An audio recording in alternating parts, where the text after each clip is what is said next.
Well, unfortunately, the president's approach towards Vladimir Putin is as effective as every other president's approach towards Vladimir Putin. And as Lena said, every president has a U.S. president feels himself to be very, exceptional by becoming the American president. And so it started with George Bush. He looked Putin in the eye and said, "I saw his soul." And then he realized a couple meetings later that he didn't, and there wasn't such a good soul there.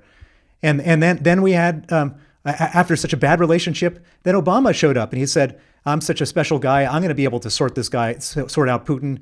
And he did the Russian reset. And of course, that didn't go anywhere. And then after that, we had Donald Trump show up, and he said, I think Putin is a great guy," and that didn't do anything. And then Biden shows up, and he says, we want a predictable relationship. And so every one of these guys shows up, thinks they can somehow sweet talk Putin into being a reasonable guy, and we're exactly the same place now as we've always been. Putin is not going to change. The only thing that Putin understands is a boot on the throat, and we should put a boot on his throat instead of kissing his ass. Look, it's a complicated relationship, and it has been historically.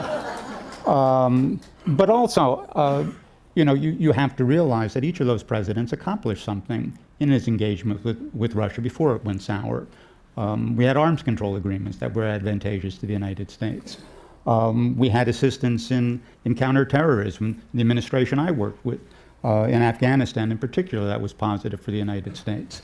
The Obama administration, arms control agreements, also work on counterterrorism, work on nonproliferation. So there's certain things we got at it. These things turned sour in the end, in part because of a mismatch between American ambitions and Russian ambitions. I think the president today, Trump, is right in wanting to open up a diplomatic conversation with Putin. I think he's right in wanting to bring this conflict in Ukraine to an end. Whether he's pursuing this in the way that is going to lead to that result is something that we can debate. I would do it in a different fashion from the way the president is doing it right now.